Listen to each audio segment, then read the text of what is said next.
ನಮಸ್ಕಾರ ಪ್ರಿಯ ರೈತ ಬಂದವರೇ, ಪ್ರಿಯ ಅನ್ನದಾತರೇ. ಈ ದಿನ ನಾನು ಕುಂಬಳ ಪ್ಲಾಟಿಗೆ ಕರ್ಕೊಂಬಂದಿದ್ದೀನಿ. ಸಿಹಿ ಕುಂಬಳ ನಮ್ಮದು ದ್ರೋಣ ಅಂತ ಬೆಳೆದಿದ್ದಾರೆ ನೋಡಿ. ನಮ್ಮದು ಹೊಸ ವೆರೈಟಿ ದ್ರೋಣ ಅಂತೇಳಿ. ಇವರು ಮಿಸ್ಟರ್ ಬಸವರಾಜಣ್ಣ ಅಂತೇಳಿ ಬೇತೂರು ಗ್ರಾಮದವರು, ದಾವಣಗೆರೆ ಹತ್ರ ಇದೆ. ನಮಸ್ಕಾರ ಬಸವರಾಜಣ್ಣ.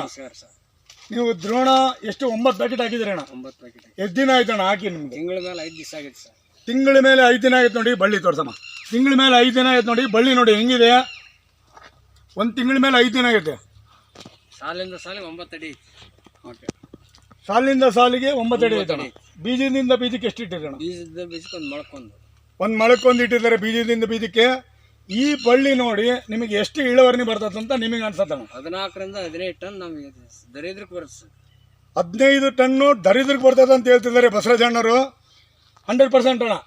ನಿಮ್ಮ ಮನಸ್ಫೂರ್ತಿಯಾಗಿ ಹೇಳ್ತಿದ್ರಿ. ಬೆಳೆದರಲ್ಲ ನಾವು, ಇವರು ಬೆಳೆದಿದ್ದಾರೆ, ಮನಸ್ಫೂರ್ತಿಯಾಗಿ ಹೇಳ್ತಾ ಇದ್ದಾರೆ. 15 ಟನ್ ಇಳುವರಿ ಬರ್ತದ ಅಂತ ಇವರ ಅಭಿಪ್ರಾಯನೂ ಪಡ್ತಾ ಇದ್ದಾರೆ. ಸೊ ಎಲ್ಲ ರೈತರಿಗೆ, ದಾವಣಗೆರೆ ರೈತರಿಗಾಗಲಿ, ಬೇರೆ ಕರ್ನಾಟಕದ ಎಲ್ಲ ರೈತರಿಗಾಗಲಿ ಏನು ಹೇಳ್ಬೇಕಂತೀರಣ್ಣ?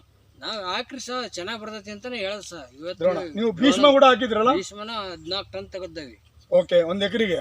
ಇದು ನಿಮಗೆ ಈ ಬಳ್ಳಿ ನೋಡಿದ್ರೆ ಭೀಷ್ಮಕ್ಕಿಂತ ಅದಕ್ಕಿಂತ ಸೈಡ್ ಹೊಡಿತೈತಿ ಅಂತ ನಮ್ಗೆ ಆಸೆ. ಭೀಷ್ಮಕ್ಕಿಂತ ಸೈಡ್ ಹೊಡಿತಂತ ನಿಮಗೆ ಅನ್ಸತ್ತೆ. ಸೊ ಎಲ್ಲ ರೈತ ಬಾಂಧವರು ತಾವೆಲ್ಲರೂ ದ್ರೋಣ ಬೆಳಿಬೇಕಂತೇಳಿ ವಿನಂತಿಸ್ತಾ ಈ ವಿಡಿಯೋವನ್ನು ಮುಕ್ತಾಯ ಮಾಡ್ತೀನಿ. ನಮಸ್ಕಾರ.